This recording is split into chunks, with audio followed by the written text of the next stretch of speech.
What if I told you one of the richest countries in Africa was destroyed just months after trying to challenge the US dollar?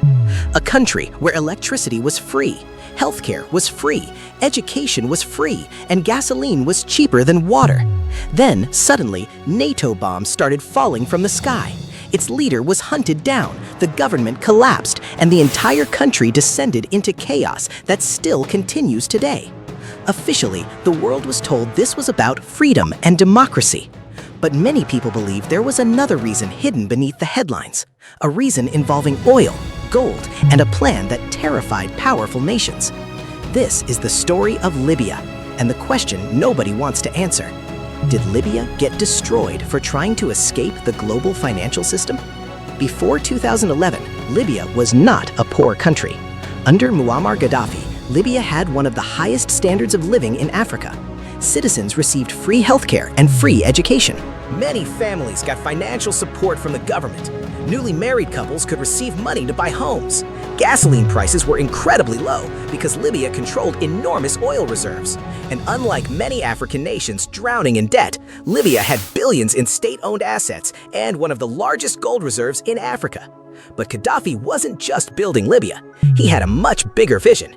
He wanted to unite Africa economically. And according to multiple reports, he supported the idea of creating a new African currency backed by gold, a currency that could compete against the US dollar and the euro in African trade. Now remember, the global oil market mostly runs on dollars. This system gives enormous power to the United States and Western financial institutions. So when a major oil-producing country starts talking about alternative currencies, people pay attention, especially powerful governments. In 2011, protests exploded across the Middle East and North Africa. This movement became known as the Arab Spring. Governments fell in Tunisia and Egypt, and soon unrest reached Libya.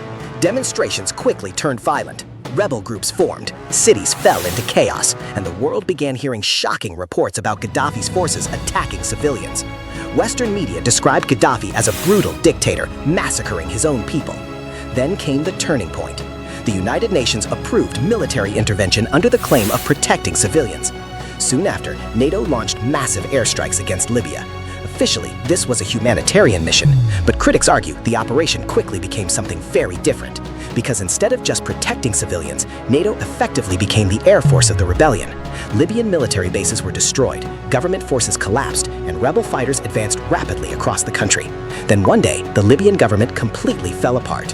In October 2011, Muammar Gaddafi was captured while fleeing near his hometown of Sirte. Footage of his final moments spread across the internet, and shortly after, he was dead. World leaders celebrated the fall of the Libyan government. Many believed democracy would finally arrive. But instead, Libya entered a nightmare. Without a stable government, armed militias took control of different regions. Weapons flooded across North Africa. Human trafficking exploded. Extremist groups gained territory. And rival governments began fighting for control of the country's massive oil wealth. The country that once had one of Africa's highest living standards became deeply fractured and unstable. And more than a decade later, Libya is still struggling to recover. This is where the controversy begins, because many people started asking a dangerous question. Why was Libya targeted so aggressively? Some researchers believe Libya's gold-backed currency proposal threatened the global financial order. Leaked emails and political discussions later fueled speculation that Western powers were concerned about Gaddafi's growing influence in Africa, especially his efforts to reduce dependence on Western banks and the US dollar. Now, to be clear, there is no official document proving NATO invaded Libya because of currency threats, but geopolitical analysts often point out a pattern throughout history. Countries that attempt to bypass dominant financial systems sometimes face enormous pressure, sanctions, destabilization, or intervention. And Libya's case became one of the most debated examples. Was the intervention truly humanitarian, or were larger economic interests involved behind the scenes? That debate continues to this day, and depending on who you ask, you'll hear completely different answers. But regardless of the motives, ordinary Libyans paid the price. Entire cities were destroyed, thousands died, millions faced instability. And a generation grew up surrounded by violence and uncertainty. This is something history often forgets. When global powers clash, regular people suffer the consequences. And Libya became a warning to the rest of the world, because once a state collapses, putting it back together is almost impossible.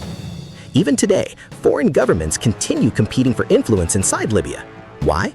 Because Libya still has something extremely valuable: oil, lots of it. In geopolitics, resources are power, and nations with strategic resources often become battlegrounds for much larger struggles happening behind the scenes. So was Libya destroyed because of human rights abuses, because of dictatorship, because of oil, or because it threatened the global financial system? The truth is probably far more complicated than any headline wants you to believe. But one thing is undeniable: Libya's collapse changed Africa, the Middle East, and global geopolitics forever.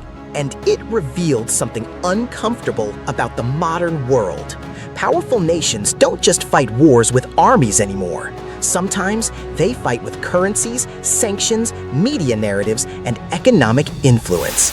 And when those battles begin, entire countries can disappear into chaos. So the next time you hear a government described as a threat to global stability, ask yourself one question: who decides what stability really means? If you enjoyed this video, subscribe for more untold stories about geopolitics, hidden history, and global power struggles. Because the stories they don't teach in school are often the ones that change the world the most.